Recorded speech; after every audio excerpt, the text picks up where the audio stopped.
먼저 쇠의 기본적 특성에 대해 설명드리겠습니다.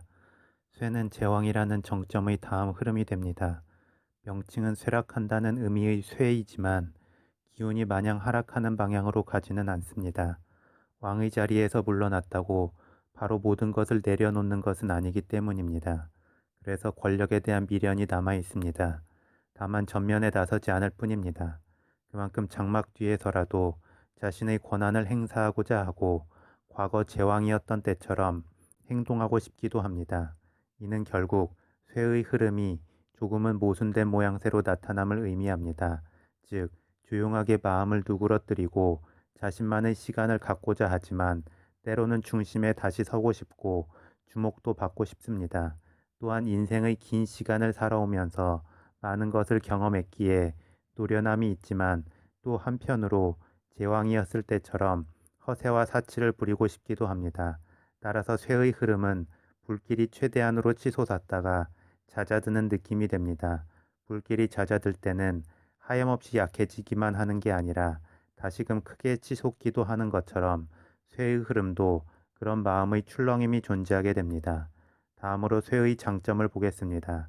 쇠는 긴 시간 동안 지식과 경험이 쌓였고 사회 속에서 다양한 경험을 했으며 제왕이라는 최고의 정점도 지나왔습니다. 또한 아직 기운이 소멸의 흐름으로 접어든 것이 아니기 때문에 충분히 활동의 기운도 있습니다.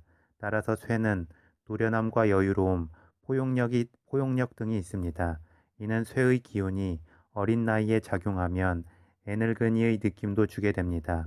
그리고 쇠는 나이대로 치면 50대의 시기가 됩니다. 평균 수명이 올라간 지금 시대에는 60대라고 해도 무방할 것입니다. 그래서 적당히 활동적이면서도 조용히 자기만의 시간을 보내려 합니다. 이는 무언가를 연구하거나 전문성을 추구하거나 학문, 문예, 창작계 통해서 능력을 발휘할 수 있습니다. 다음으로 쇠의 단점을 보겠습니다.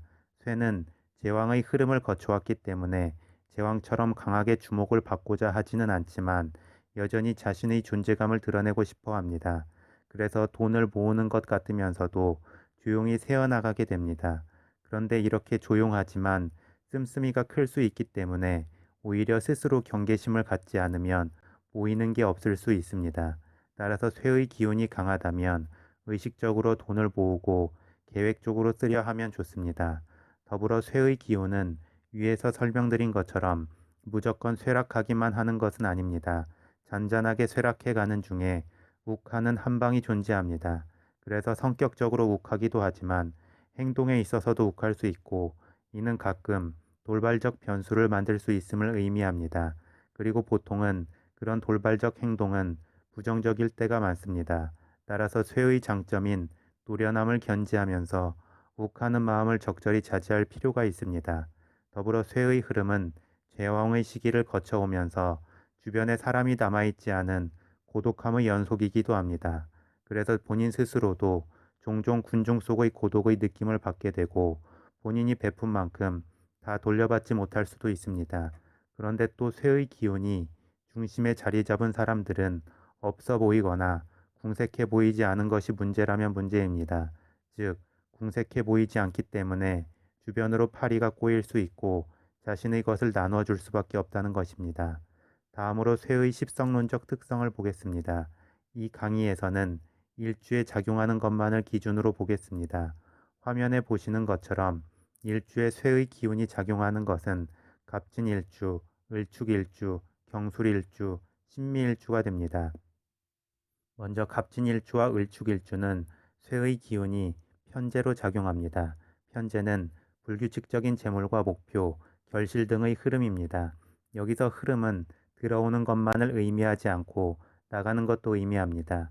그만큼 갑진일주와 을축일주는 돈을 추구하지만 또 한 방을 노리거나 불규칙적으로 씀씀이가 커질 수 있습니다. 또한 항시 새로운 목표가 눈에 보이고 현혹이 될 수도 있습니다. 따라서 갑진일주와 을축일주는 탄탄한 중심적 목표가 잘 자리 잡아야 좋습니다.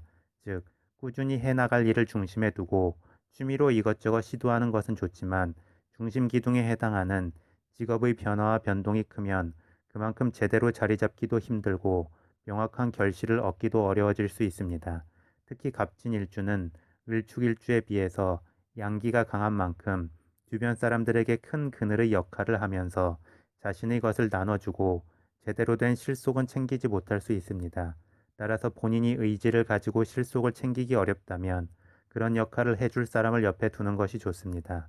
다음 경술일주와 신미일주는 쇠의 기운이 편인으로 작용합니다. 편인은 의심하고 경계하는 마음이며 부정적으로 생각할 수 있는 마음이고 주관적 자기 확신이 강해질 수 있는 기운입니다. 그래서 경술일주나 신미일주나 자기 감상에 젖어드는 경우가 생길 수 있고 자기 확신에 의해 일을 추진하기 때문에 주변에서 볼 때 독단적인 느낌이 들 수 있습니다. 그리고 자기 확신으로 추진하는 일에 막힘이 생기면 욱하고 화를 낼 수도 있습니다. 특히 경술일주는 양기가 강한 만큼 자신의 믿음이나 자존심에 상처를 입으면 겉으로 충돌하게 됩니다. 반면 신미일주는 음기가 강한 만큼 자신이 꺾였다고 생각하면 차분하고 치밀하게 그것을 만회하기 위해 움직입니다. 그만큼 경술일주가 좀 더 감정적이고 신미일주는 좀 더 이성적이라 할 수 있습니다. 마지막으로 쇠의 해석에 대한 편견을 보겠습니다. 쇠의 기운이 년지에 작용하면 가정 형편이 어려워지기 시작하는 가정에 태어날 수 있다고 말하기도 합니다. 그리고 쇠의 기운이 월지에 작용하면 기질이 허약하기 때문에 주변과의 관계에서 주도권을 잃게 되고 손해보는 경우가 많아질 수 있다고 말하기도 합니다. 다음 쇠의 기운이 일지에 작용하면 일견에서는 처덕이 약하다고 하고 일견에서는 부덕이 약하다고 합니다. 다음 쇠의 기운이 시지에 작용하면 말년이 고독하고 자녀덕이 약하다고 말하기도 합니다. 그리고 쇠의 기운이 강한 여자들의 경우는 첫 번째 결혼보다 두 번째 결혼에서 안정을 찾을 수 있다고 평가하기도 하고 한 번 결혼한다면 차라리 좀 늦게 해야 좋다고 말을 하기도 합니다. 이러한 쇠의 기운에 대한 평가들은 절대적으로 맞는 것은 아닙니다. 다만 쇠의 기운의 작용에 있어 위에서 설명한 모순된 발현 때문에 이러한 평가들이 나오게 됐습니다. 즉, 쇠의 기운은 12운성의 흐름에서 자신의 전 단계인 제왕의 권위와 자신의 다음 단계인 병의 포용력을 함께 가지고 있습니다. 그래서 마음의 출렁임이 존재하기 때문에 인생 초반에서 좌충우돌할 여지가 생깁니다. 그리고 이러한 출렁임이 잦아들자면 시간과 경험이 필요하기에 쇠의 기운이 강한 사람에게는 첫 번째보다 두 번째가 더 낫다고 말을 하는 것입니다. 그런데 인생이라는 게 그렇게 길지가 않기 때문에 보통은 두 번째 기회가 잘 오지 않는 경우가 많습니다. 특히 결혼이라는 큰 이벤트는 두 번을 경험하기가 더욱 힘든 것이 현실입니다.